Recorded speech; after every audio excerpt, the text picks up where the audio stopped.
Bom dia, meus irmãos, graça e paz, bom dia do Senhor. Vamos orar e para continuarmos o nosso culto ao Senhor. Oremos. Santo Deus, graças te damos, Pai querido, porque o Senhor, mais uma vez, como sempre, o Senhor tem demonstrado esse amor para nós, nos trouxe até a tua casa, nos reuniu à igreja do Senhor. E todas as coisas são demonstrações, Pai, do seu amor, do seu cuidado. Ó Pai, como que nós podemos dizer que o Senhor não tem cuidado de nós? Como que a nossa boca tola e mentirosa pode dizer que o Senhor não tem nos amado e que o Senhor tem nos abandonado, quando a prova de que o Senhor nos ama é o Senhor nos reunir à tua igreja? Ó Pai, aqui está a prova do amor do Senhor. Nós, na casa do Senhor, podemos compartilhar o paraíso que é o Senhor. Irmãos juntos, olhando fixos o mesmo alvo e inseridos no mesmo corpo, que é a prova final do cuidado do Senhor para conosco. Então, Pai, cada dia mais nos dê em nossos corações a certeza fixa de que o Senhor nos ama, quando o Senhor nos reúne à tua igreja para cantar, orar, ouvir a tua palavra, adorando a ti. Eu imploro isso para os irmãos e para mim, crendo que o Senhor, e somente o Senhor pode me tornar um servo fiel na exposição da tua palavra. Isso eu imploro em nome de Jesus. Amém e amém. Nós vamos dar continuidade ao nosso estudo em Romanos. Nós vamos ler hoje Romanos capítulo 3, do 9 ao 20. Romanos 3, do 9 até o 20.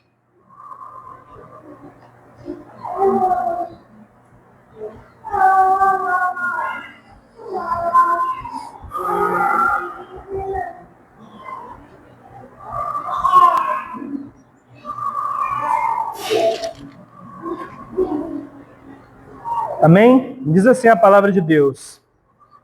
Romanos 3, 9. Que se conclui? Temos nós qualquer vantagem? Não, de forma nenhuma.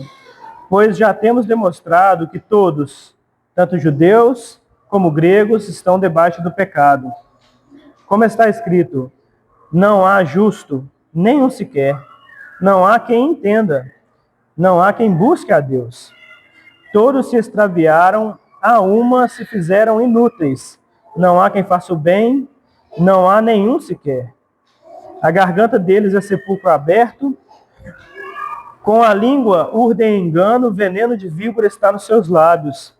A boca eles têm cheia de maldição e de amargura. Seus pés velozes para derramar sangue, nos seus caminhos há destruição e miséria. Desconheceram o caminho da paz. Não há temor de Deus diante dos seus olhos. Ora, sabemos que tudo o que a lei diz, aos que vivem na lei o diz, para que se cale toda a boca e todo mundo seja culpável perante Deus, visto que ninguém será justificado diante dele por obras da lei, em razão de que pela lei vem o pleno conhecimento do pecado. Até aí a palavra de Deus. Irmãos, Paulo aqui agora, depois de ter discursado muito nesse início, tem muita coisa para ele falar ainda, mas apesar disso, ele está querendo colocar o ser humano, através de seus argumentos, numa posição na qual ele entenda a sua situação diante de Deus. E ele fez isso de algumas maneiras.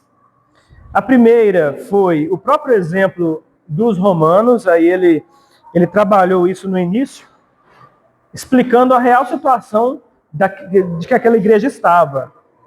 Qual era a situação deles? A sua identidade diante de Deus. Diante de Deus, vocês são escravos, vocês são chamados para serem servos de Deus, para o servirem e serem pertencentes a Ele.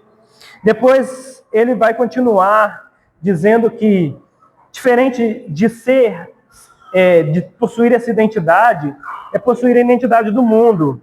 E a identidade do mundo, de forma mais complexa, ela caminha numa escada ascendente de pecado em pecado e mantendo a sua mente cada vez mais escrava, cada vez mais iludida, até o ponto de chegar num momento em que as suas ações são tão pecaminosas, mas tão pecaminosas, que eles não só praticam isso de consciência pura e limpa, né? Eles também aprovam os que assim fazem. E depois ele continua argumentando isso. Aí ele cria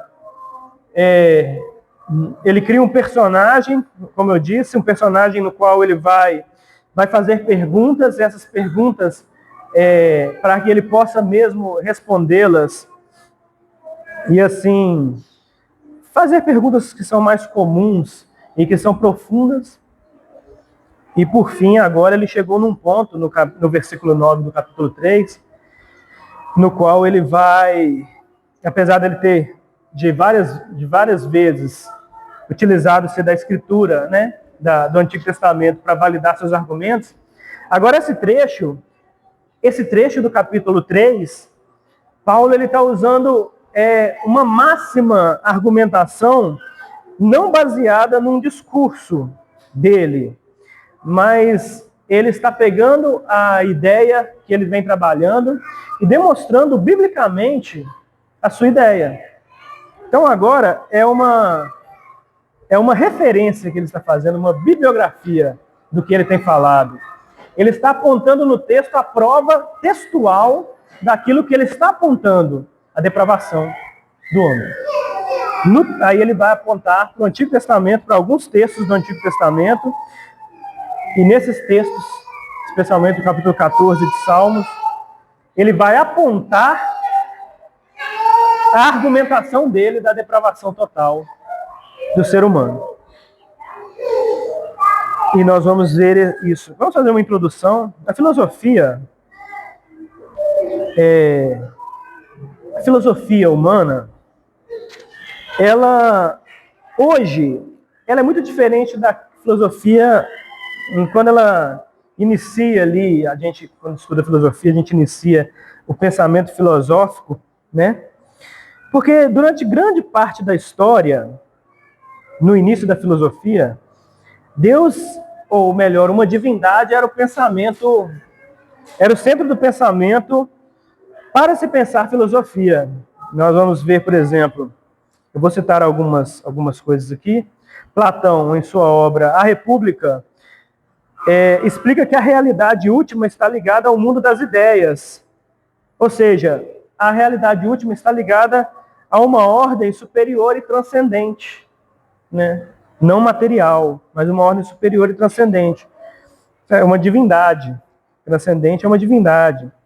Em Aristóteles, na metafísica, encontramos o conceito do motor imóvel, né? O conceito, que é uma causa primária que fundamenta todas as outras causas. Ou seja, o pensamento tenta aproximar uma divindade, um ser transcendente. Alguns séculos depois, já uma filosofia mais cristã, Tomás de Aquino escreve a Suma Teológica, onde ele afirma que Deus é necessário para explicar a existência moral, né, e propósito. Então aqui, nesse período, nós vemos que a ideia filosófica caminhar juntamente com a divindade foi refinada a tal ponto que até o Deus da Bíblia, né, o Deus das Escrituras, é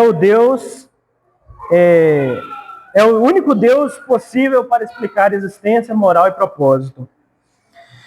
Só que aí acontece uma grande virada assim, no pensamento, que a modernidade chega, e então temos grandes filósofos no final da era medieval, ali, início da era moderna, né, que começam a pensar na possibilidade de não haver Deus, nem divindade, nem metafísica. A princípio, por exemplo, René Descartes diz assim nas meditações metafísicas: penso, logo existo. E é uma das frases mais importantes da filosofia. Penso, logo existo.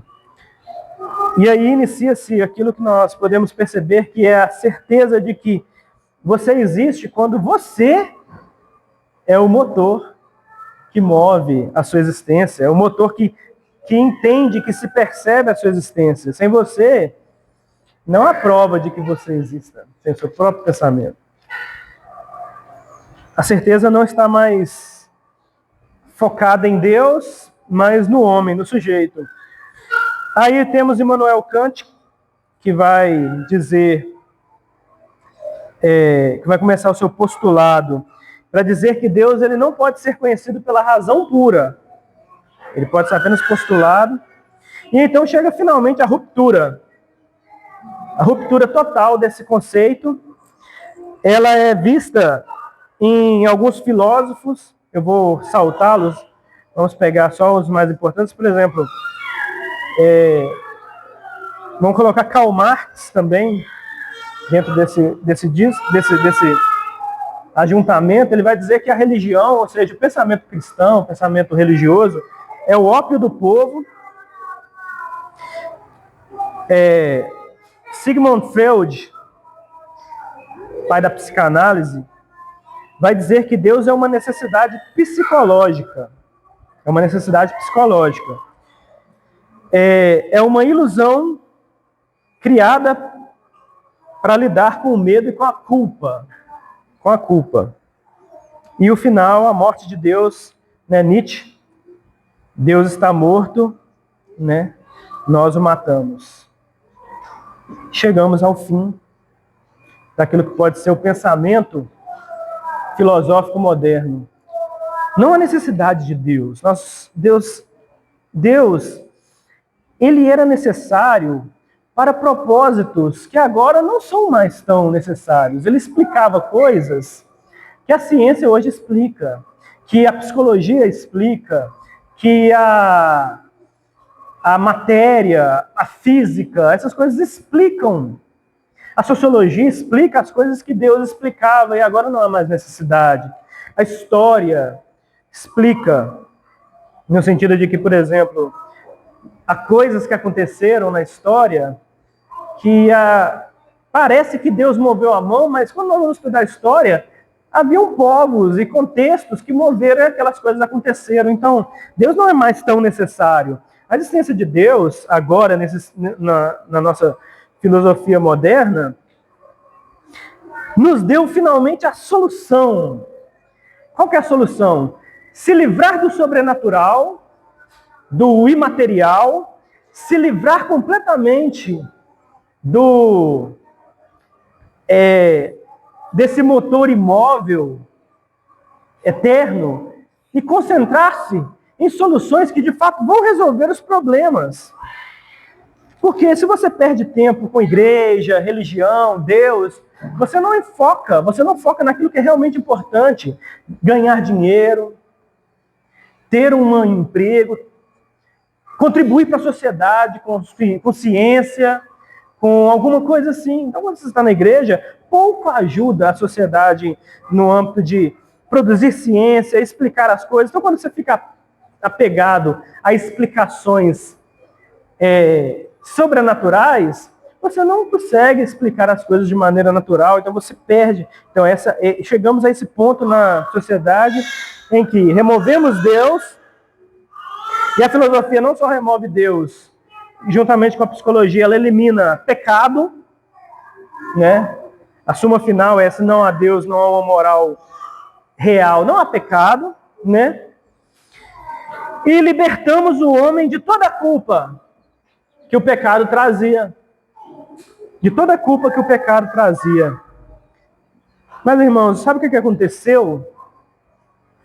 O que aconteceu realmente, depois que a filosofia chegou a essa conclusão moderna de que inutilidade de Deus, da inutilidade do pecado, da inutilidade de sentir culpa, é que nós vivemos nas gerações que sentem mais culpa, ansiedade, tristeza, e eles não sabem por quê. Eles não sabem por quê. Os livros famosos, há livros famosos de best-sellers vendidos nas últimas décadas. Os maiores livros, os livros mais vendidos nas últimas décadas são livros de autoajuda, livros de gerenciamento financeiro, gerenciamento pessoal, livros de ansiedade, como se ver livre da ansiedade, como se libertar da ansiedade, como se libertar da culpa. Então, nós temos top best-sellers, Augustus Cury. Por que esses livros estão sendo vendidos? É óbvio, porque as pessoas se sentem culpadas, elas sentem uma necessidade de aliviar aquela culpa, e elas não sabem como lidar. Por quê? Porque a filosofia diz que Deus não existe. E por causa disso, eles têm que buscar uma solução que não seja incoerente com a realidade atual, Deus não existir, mas que seja tão coerente com os pensamentos filosóficos atuais. Então, irmãos, você vê a loucura. Nós estamos vivendo a época em que menos se acredita em Deus, por consequência, menos se acredita em pecado, mas a geração que sente culpa, mais culpa, e não sabe lidar com a culpa. Vamos entender melhor isso. Então, o versículo 9 diz assim, o que se conclui? Nós temos qualquer vantagem? Não, de forma nenhuma, pois já temos demonstrado que todos, tanto judeus como gregos, estão debaixo do pecado. Aí surge uma pergunta, por quê? Olha só, Paulo, no início do capítulo, no versículo 1, disse assim, qual é, pois, a vantagem do judeu? Ou, qual a utilidade da circuncisão? Ele diz, muita, sobre todos os aspectos. E aí depois, ele pergunta sobre a vantagem no versículo 1 e diz que há muita vantagem em ser judeu, mas no versículo 9 ele dá uma conclusão. E qual é a conclusão dele? O que é que se conclui? Nós temos alguma vantagem? Você vê que parece ser a mesma pergunta. A pergunta é, o judeu tem alguma vantagem? E o que é a resposta? Sim, muita. Só que agora, na conclusão dele, ele vai dizer, é óbvio que ele está fazendo uma junção judeu e grego, né? E ele vai perguntar, nós, seres humanos, temos alguma vantagem? E ele vai dizer, de forma nenhuma. De forma nenhuma. Pois já temos demonstrado que todos, tanto judeus como gregos, estão debaixo do pecado. O que significa ter alguma vantagem? Que é o ponto de partida aqui. Alguma vantagem no sentido de que ele está questionando, nós podemos fazer alguma coisa? Nós temos alguma chance de realizar alguma coisa? Nós temos alguma coisa em nós que nos dá vantagem nessa situação que estamos diante de Deus, como o pastor pregou domingo passado, uma situação desastrosa, numa situação na qual estamos completamente pecados e não há justificação em nós. Há alguma vantagem? Sobrou? Esse homem está perguntando, restou alguma coisa? Qualquer coisa. Não há nada de bom no homem. Não há nada que o homem possa fazer, não há nenhuma vantagem nele em si que o ajude nessa situação. Paulo vai responder, não, de maneira nenhuma. Por quê? Pois já demonstramos que todos, tanto judeus como gregos, estão debaixo do pecado. E o que significa esse final? Estão debaixo do pecado. Antes dele começar a dar série de textos explicando isso, ou dando a base bíblica para o que ele está falando. Nós falamos hoje, nós estávamos fazendo nossa aula de Ageu, e Ageu vai dizer e vai fazer uma pergunta simples para o povo. A pergunta é: se eu estou impuro, por exemplo, eu toquei num animal morto, me tornei impuro, e na minha condição de impuro, se eu toco num alimento, esse alimento é impuro ou não? E a resposta que a Ageu dá e que os sacerdotes dão é sim. Se você tocou num animal e está impuro, se você toca num alimento que é neutro, esse alimento automaticamente, porque você o tocou, se torna impuro. Tudo que você tocar vai sendo contaminado com a sua impureza. E qual que é a lógica disso? A lógica é: as suas ações, qualquer que seja, qualquer ação que você acha que dê vantagem em você, seja a sua boa ação, atitude que você acha que é mais moral, aquilo que você pensa que vai te dar crédito em relação não a Deus, porque Deus é o Senhor Santo do universo, mas pelo menos em relação ao meu irmão. Meu irmão não é tão justo quanto eu, ele peca mais que eu. Diria Esaú para Jacó, né?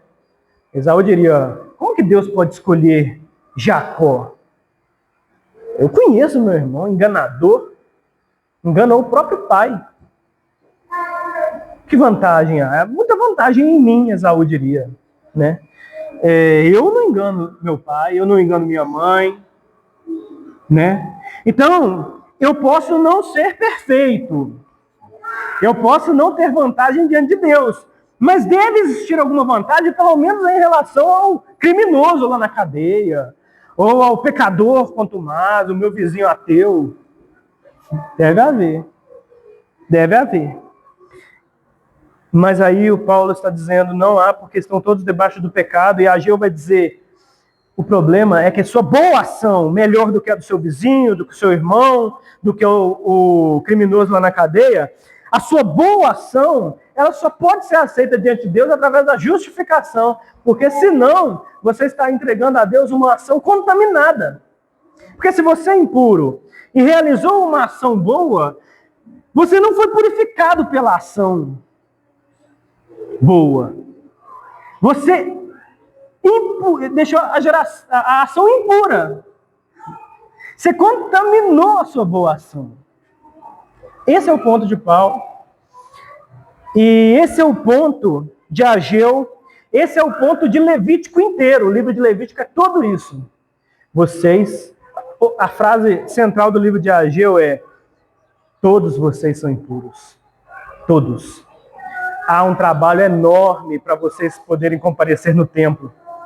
É lavagem, sacrifício, purificação. Lavagem, sacrifício e purificação. Essa é a mensagem. A mensagem é: qualquer vantagem que você acha ter, quando você a pratica, você está contaminando ela. Que situação! Não há vantagem nenhuma. Todos estão debaixo do pecado. Todos. E então ele vai começar a dar textos bíblicos para que nós possamos meditar. E vamos começar a meditar nesses versículos bíblicos. Então nós demonstramos que aponta que nós, gentios, moralistas, judeus, não estamos todos debaixo do pecado. Estamos sob o domínio do pecado, escravos do pecado. Debaixo significa isso. Debaixo do pecado, essa identidade que está substituindo a identidade cristã do ser humano e que precisa que a identidade cristã substitua. Então, esses versículos agora estão estabelecendo uma espécie de tribunal. Nesse tribunal nós vamos ver as sentenças. Então vamos abrir a Bíblia lá no texto em que o próprio apóstolo Paulo faz referência, que é Salmo 14. Ele inicia se fazendo essa referência no Salmo 14. E nós vamos ler o versículo 1, que diz assim: diz o insensato no seu coração: não há Deus.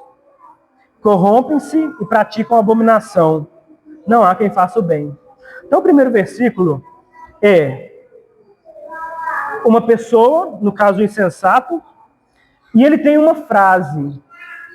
E essa frase gera uma ação, e essa ação gera uma sentença. Então diz o insensato em seu coração, diz o nécio, o insensato, aquele que não tem sensatez, não tem sabedoria, não há Deus.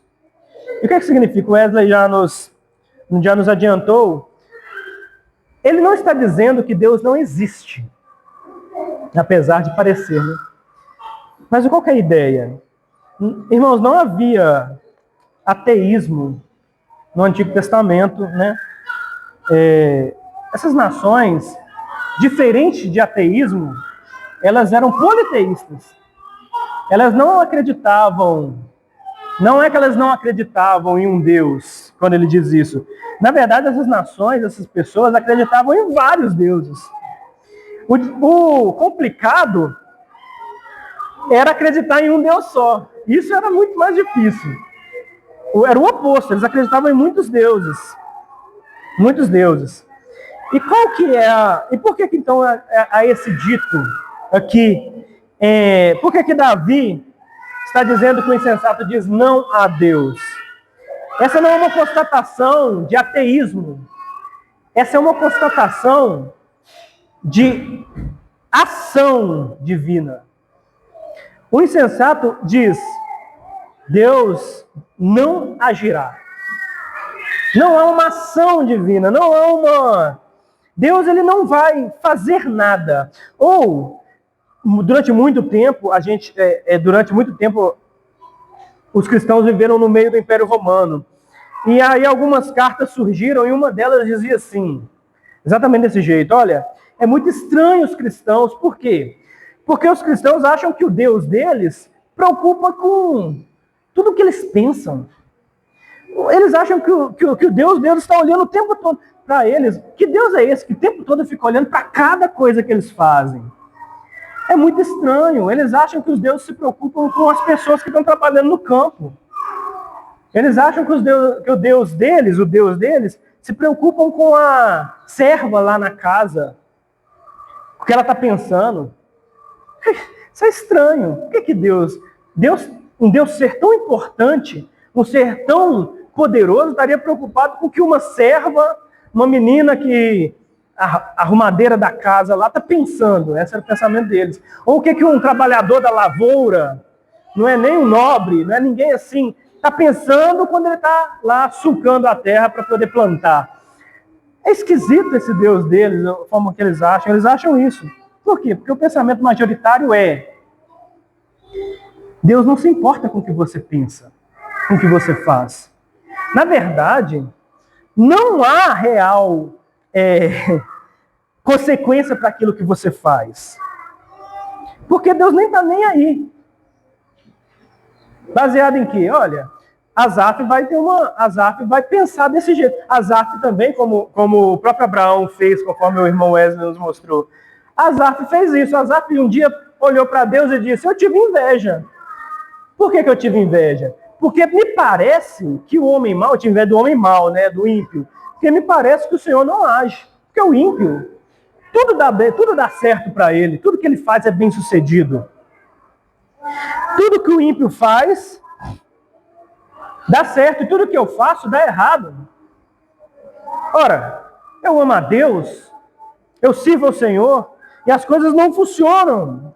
Minha plantação não vinga, meus filhos não têm saúde. E aí, mas o ímpio não. Tudo que o ímpio faz dá certo. Aí Asaf disse: eu tive inveja dele. Asaf estava dizendo: Deus não age. E se Deus não age, irmãos, ele não existe. E é isso que o salmista está dizendo. Em última análise, se você diz que Deus não está agindo, você está dizendo: não existe Deus. É isso que você diz, no final das contas. E então, qual que é a consequência de declarar não existe Deus, porque ele não age? Corrompem-se e praticam abominações. Para eles, não são abominações. Porque Deus não existe. Deus não age. Para eles é a vida corriqueira comum. É um erro. Talvez seja um erro porque afetou outra pessoa, mas se não afeta ninguém, se é escondido, se é eu comigo mesmo, não é abominação, não é maldade. Deus nem sequer existe. E se existe, ele está ocupado demais com coisas importantes. Ou ele age e ele não está se importando com o que eu faço ou não, então não importa o que eu faço, eu vou fazer o mal. Já viu? Isso é sempre assim, né? Nunca é assim. Deus não se importa com o que eu faço ou não. Se eu faço bem, eu não sou recompensado. Mas quando eu faço mal, o homem que faz o mal, dá tudo certo. Então, eu vou fazer o bem. É assim que eles pensam? Eu vou fazer o mal mesmo. Todo ser humano é assim. Eles nunca pensam assim, olha, eu faço bem e não sou recompensado. E a pessoa que faz o mal recebe certa recompensa. Ou não também, né? Ou a pessoa que faz o mal é presa também, né? Mas fazendo uma análise, eu prefiro fazer o mal. Nunca eu prefiro fazer o bem. Nunca é. Eu vou continuar fazendo o bem ainda que não haja recompensa. Se não houver recompensa, a recompensa que me move a fazer o bem. Se não houver recompensa, e se não importa se eu faço bem ou não, eu vou fazer aquilo que eu acho moralmente certo quando me convém. Ou com medo da lei, de uma lei humana. Mas se não houver lei, se não houver ninguém para poder me punir, que seja o mal somente, para sempre. Corrompe-se e pratica a abominação. Já não há quem faça o bem. Nessa situação, esse já não há quem faça o bem, né? Na situação atual do pensamento ímpio, insensato, não há quem faça o bem. De que maneira? Aí o versículo 2 explica. De que maneira não há quem faça o bem? Do céu, olha o Senhor para os filhos dos homens, para ver se há quem entenda, se há quem busque a Deus. Não é, veja, não é sem quem há quem faça o bem. A explicação não é, eles não fazem o bem, então o Senhor olha do céu procurando quem faça o bem, não. Do céu olha o Senhor para os filhos dos homens para ver quem entenda, se há quem busque a Deus. E por que ele usa esse termo? O filho de Davi, Salomão, no final da sua vida, vai concluir o livro de Eclesiastes, o livro mais filosófico de todos os tempos, dizendo, de tudo, a suma é, tudo que eu vi, tudo que eu analisei, a suma é, teme a Deus. Engraçado, né? A solução dele para toda a filosofia que ele discute todo tipo de filosofia naquele livro de Eclesiastes, a solução não é, faça o bem, seja melhor, haja com justiça, é, teme a Deus. Teme a Deus.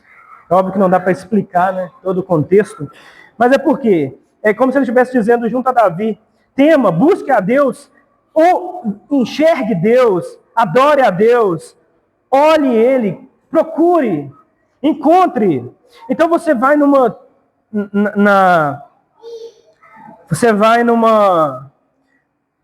tribo indígena que nunca teve contato com a sociedade, e muito parece que ela está buscando um Deus, né?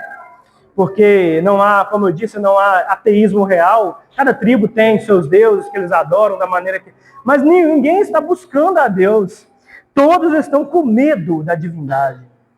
Todos estão cativos ao medo da divindade, porque a divindade sempre está irada. E ele sempre tem que apaziguar a ira da divindade de alguma maneira. Então, os maias faziam pirâmides, matavam os outros, cortavam a cabeça e jogavam.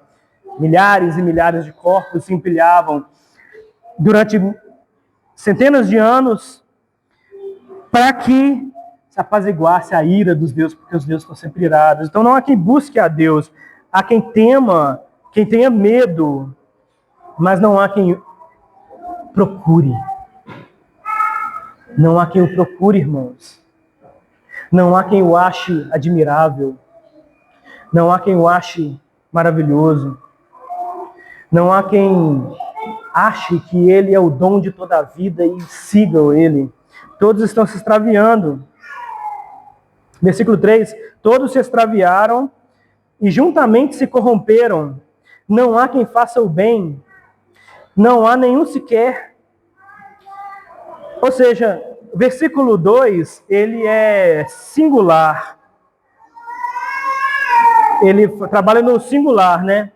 Do céu olha o Senhor para os filhos do homem, para ver se há quem, algum, né? Um, que entenda. Se há quem, um, pelo menos um, que busque a Deus. Não há nenhum sequer. Perdão, é plural, né? E o 2, todos juntos se extraviaram e juntamente se corromperam. Ou seja, particularmente, não há um ser humano que busque. Mas também, quando eles se ajuntam, todos se extraviaram e juntamente se corromperam.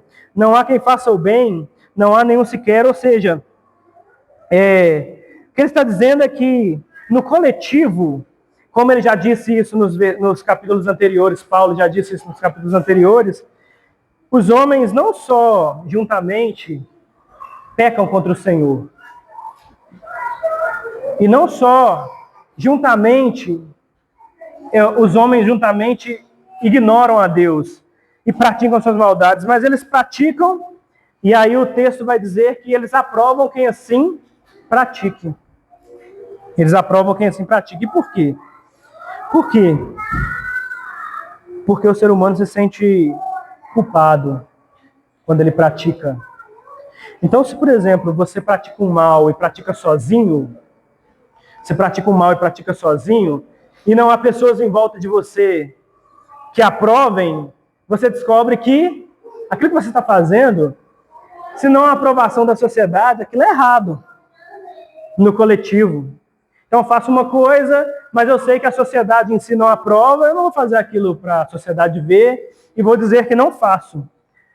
Então, os homens precisam de quê? Eles precisam praticar e eles precisam doutrinar as pessoas a praticarem aquilo que eles praticam, de tal modo que a sociedade juntamente, possa praticar junto com eles e aprová-los. É a aprovação. Então, todos juntos se extraviaram, juntamente se corromperam. Não há quem faça o bem, não há nenhum sequer. E o versículo 4, Paulo encerra, no capítulo 14, ele encerra no versículo 4, ele diz: acaso não entendem todos os obreiros da iniquidade que devoram o meu povo, como quem come pão e não invocam o Senhor?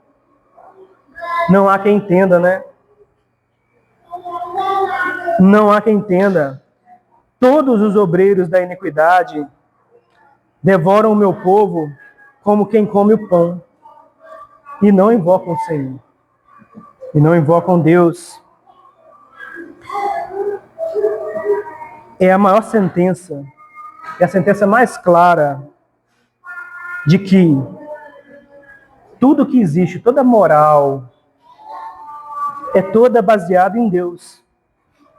Se não há Deus, se você parte do princípio que não há Deus, e veja bem, não é um ateísmo teórico, é um ateísmo prático. É o ateísmo que você e eu podemos praticar naturalmente. Deus não agirá. E se Deus não age, ele não existe. E se Deus não existe, olha só, a grande implicação é que se Deus não existe, ou seja, se ele não age, nada do que eu faça é justificável, nenhum bem que eu faça é justificável. Porque se Deus não existe, tudo que eu faço não é mal ou bom, se Deus não age. Mas se Deus não existe, nada do que você faz, de fato, tem nenhum sentido. De fato, tem nenhuma implicação. Se Deus não existe, a implicação é: por que as pessoas esperam recompensa pelas coisas que elas fazem, então? Por que elas esperam ser recompensadas? O que elas fazem? Quem disse que você deve ser recompensado pelo bem? Não há uma regra que diga que se você fizer o bem, você é obrigado a ser recompensado, você deve ser recompensado. Não há nenhuma regra assim. Então Paulo está aplicando o seu desvio, aplicando esse desvio, esse extravio, para a pessoa que ela não está se extraviando da moral, simplesmente, e do bem. Ela está se extraviando de Deus, e ela não tem a ideia de que Deus existe. E não tendo ideia de que Deus existe ou que Ele age, no final das contas, você não deve ser recompensado pelas coisas boas que você faz.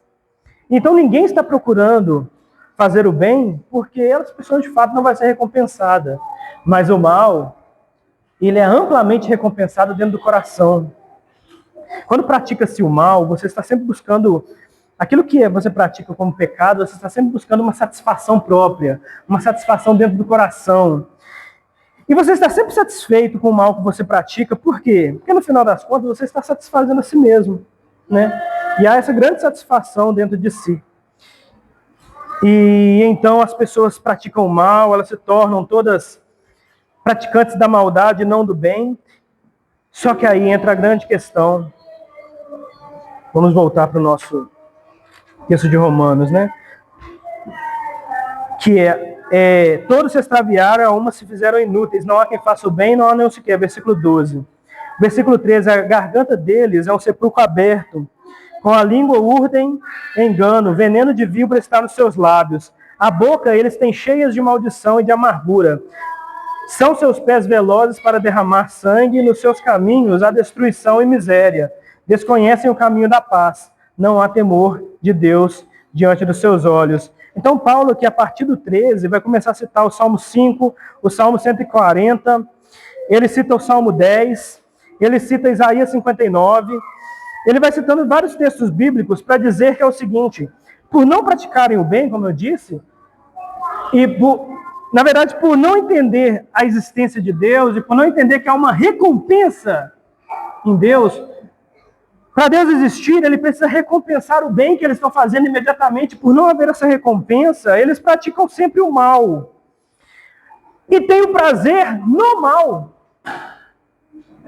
Ninguém tem o prazer no bem. Ninguém que pratica o bem tem o prazer no bem em si, como uma coisa boa, sem orgulho, sem um egoísmo, sem uma autoapreciação.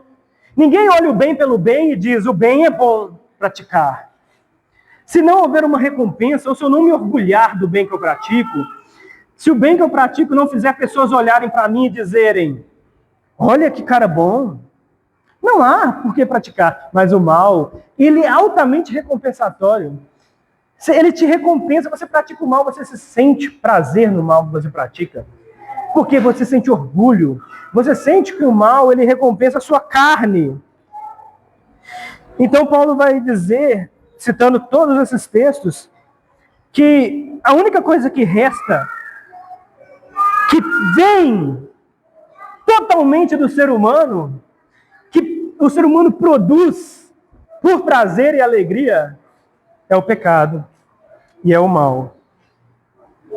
Então ele conclui dizendo, ora, sabemos que tudo que a lei diz, aos que vivem na lei, diz para que se cale toda a boca e todo mundo seja culpável perante Deus, visto que ninguém será justificado diante dele por obras da lei, em razão de que pela lei vem o pleno conhecimento do pecado. E o que é a lei? O que é a lei? Nós falamos sobre a natureza da lei alguns domingos passados, vamos retomar o pensamento. O que é a lei? A lei, Paulo vai dizer que ela serve para ser um padrão, para você verificar se você é aceitável, justo e bom diante de Deus ou não. Mas o que é essa lei? Essa lei é a mente de Deus, é o caráter de Deus. Então toda lei descrita no Antigo Testamento, toda lei moral descrita no Antigo Testamento é a forma com que Deus pensa. É aquilo que Deus pensa. Não só aquilo que Deus pensa. Toda a lei do Antigo Testamento é quem Deus é. Em que sentido? No sentido de que Deus, ele é essencialmente aquela pessoa, aquele ser que tem aquelas características morais apresentadas. Então a lei muitas vezes você deve interpretá-la de maneira que você conheça Deus. Por exemplo, a lei diz: não matarás, né? Isso é uma lei moral. Significa então que Deus não mata? Não, você deve interpretar a lei e entender. Você deve entender que a morte moralmente falando e fisicamente falando, aquilo que é o conceito de morte é o afastamento de Deus. É o afastamento da pessoa de Deus. Quando você morre, conforme Deus disse para Adão e Eva, no dia que comer desse fruto morrerás, no dia que comer desse fruto, você sairá da minha presença. Sairá da minha presença. Então, o que isso revela a respeito de Deus? Que Deus deseja estar, e Deus deseja que nós estejamos em sua presença. E o que isso revela a respeito revela a respeito de nós, mas a respeito de Deus? É que Deus ama estar em sua presença. A Trindade, eu já disse isso, ama estar em sua própria presença. E a morte é afastamento dessa presença. É a ira de Deus aplicada. Então essa é a morte. Então você está nessa situação na qual Deus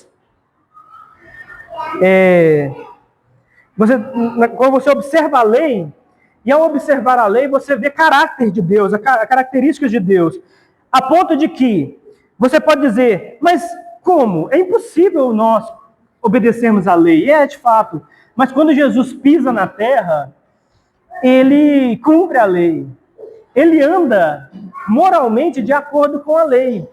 E pense assim: como que deve ser andar de acordo com a lei para ser justo? Porque talvez você pense: mas tudo bem, eu não consigo obedecer toda a lei. E Tiago, eu sei que Tiago disse que se você cai em um pecado, você cai em todos. Não foi isso que Tiago disse? Eu entendo. Eu entendo isso. Mas, entretanto, não há como obedecer algum pecado ou outro, pelo menos, uma lei ou outra, pelo menos. Não há como eu me esforçar, e não há uma forma de se esforçar e obedecendo a lei, e depois, quando você falha, você pede perdão pelos seus pecados, mas você continua nessa tentativa de obedecer a lei, isso vai se tornar para você maçante. Você vai começar a odiar a lei. Em consequência, você vai começar a odiar o caráter de Deus. Quando você tentar obedecer e não conseguir, e falhar dia após dia, você vai começar a se tornar cada vez mais cético, cínico, frustrado, porque você tenta obedecer, mas você não consegue. Não só isso. Quando você obedece, você obedeceu porque você tinha que obedecer. Agora pense em Jesus. Jesus andou na terra, e quando ele andou na terra, ele obedeceu à lei. Mas o prazer dele era obedecer à lei. Porque era o caráter dele. Então, Davi vai dizer: quanto eu amo a sua lei, a minha meditação dia e noite. Ele tem o prazer na lei. Por quê? Esse é o Cristo. Ele tinha prazer ao obedecer à lei, ele tinha alegria, era parte do seu caráter. Porque a lei moral, ela não é diferente de Deus, ela na verdade é aquilo que Deus ama. Ela é aquilo que Deus ama. Então o que a lei diz? A lei, ela serve para calar toda a boca. Por quê? Porque você não simplesmente desobedece à lei ou consegue obedecer uma outra. Você não ama a lei. Você não ama a lei. Então você não ama o caráter de Deus. Então você não ama a Deus. Então você diz automaticamente: não há Deus. Não há Deus. Visto que, versículo 20. Não, versículo 19 primeiro. Todavia sabemos que tudo que a lei diz aos que vivem na lei, diz para que se cale toda a boca. Porque os que estão na lei não podem dizer que estão gostando de fazer o que eles estão fazendo.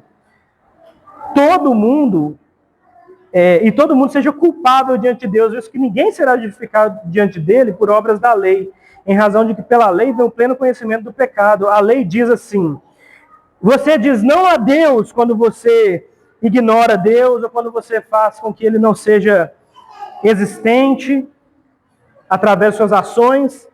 Mas a lei vem dizer para você assim: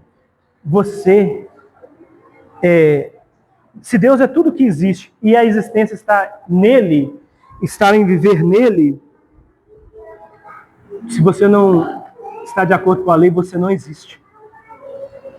Deus está dizendo o oposto para nós. Deus está mudando a frase. Ele está dizendo: você não existe. Não há Wesley, né? Não há Tiago, não há William, não há Michael, não há ninguém. Sem Deus, sem o desejo e a vontade de obedecer à lei, simplesmente Deus está dizendo para você: não há vocês. Vocês não existem, vocês são indiferentes para mim. E no final, o que eu posso fazer com vocês é castigá-los. Vocês são nada.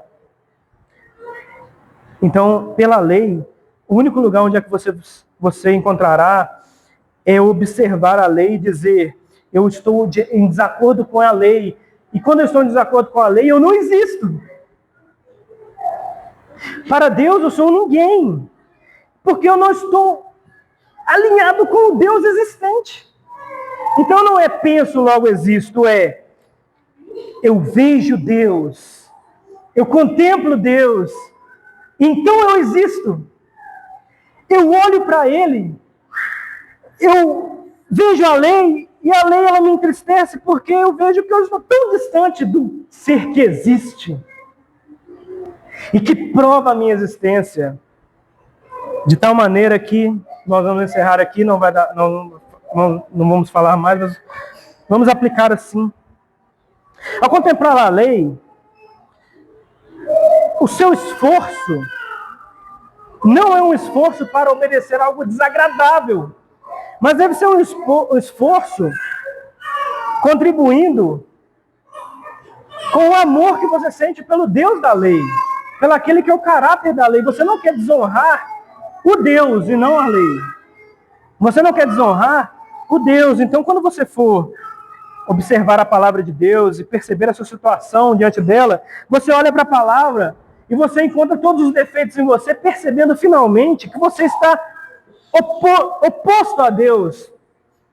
Se arrependa. Se arrependa, você é o oposto a Deus, você é o anti-Deus. Você é culpado. E você, sendo culpado diante de Deus, você haverá duas coisas que você vai fazer nessa outra aplicação. Ou você vai caminhar junto com a filosofia moderna, dizendo que Deus não existe, ignorando e sentindo culpa. Ou você vai procurar os livros de autoajuda e tentar, através desses livros de autoajuda, se livrar da culpa. Ou, finalmente, você olhará para a sua culpa e a colocará diante de Deus. Confessará diante de Deus. Confesse a culpa do seu pecado. Quando você confessa seu pecado, com a culpa do pecado, quando você confessa o pecado com a culpa do pecado, você está confessando para Deus assim: Deus, eu sou esse homem. Esse sou eu. Você está dizendo para Deus: Deus, venha em mim e perdoa o meu pecado. Meu pecado é esse, porque esse sou eu, e eu sou diferente do Senhor. Mas aí você confessa dizendo: agora, Deus, me faça ser livre desse pecado. E como?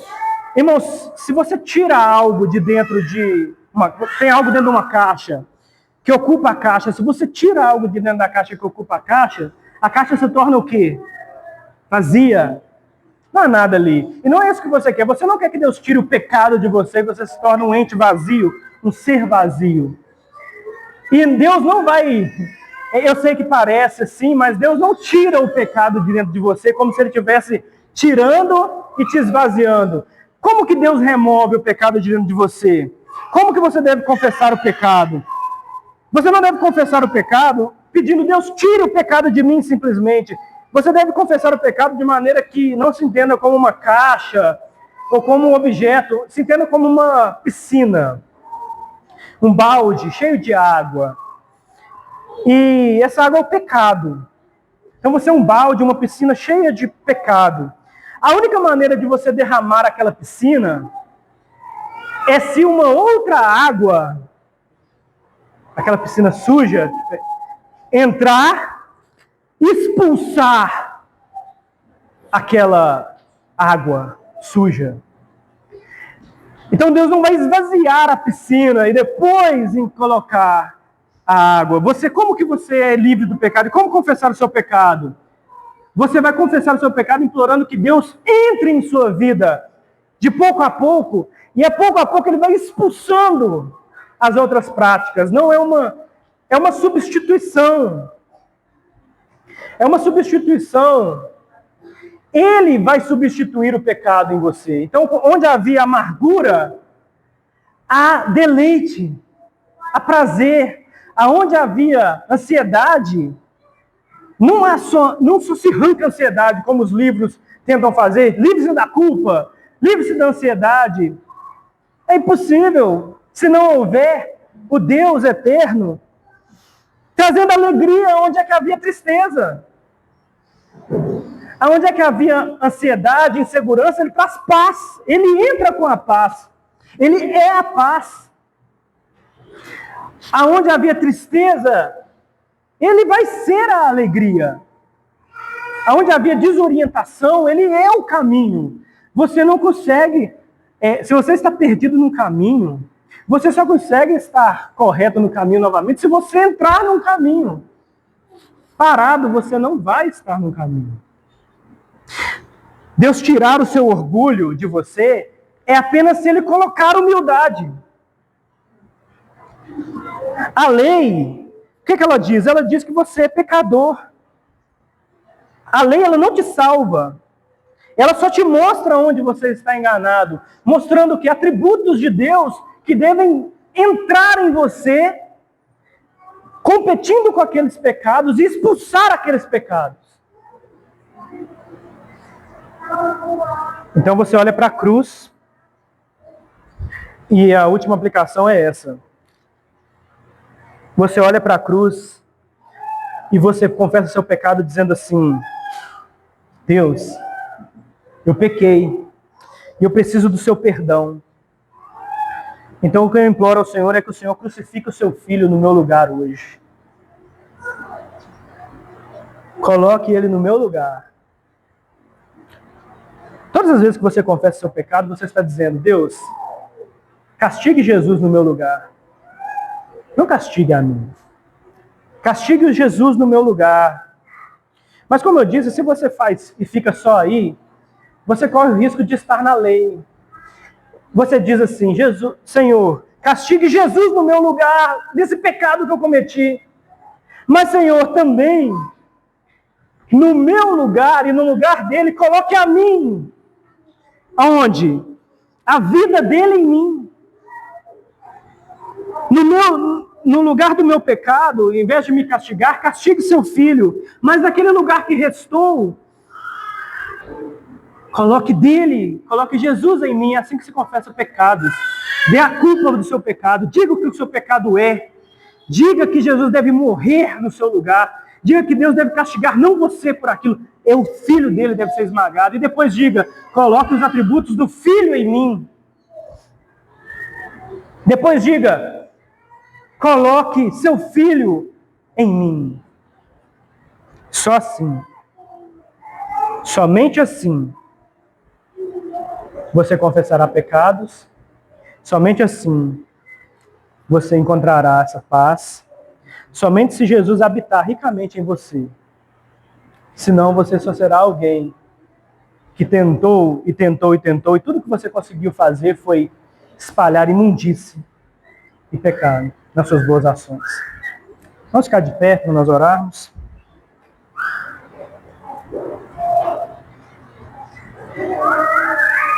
Deus Santo, graças te damos, Senhor, por mais esse dia, por mais esse momento. Tem misericórdia de nós, Senhor, dos nossos pecados, das nossas falhas. Salva-nos e guarda-nos, Senhor, de quem nós somos. Senhor, perdoa os nossos pecados baseados no fato de que Jesus Cristo morrerá.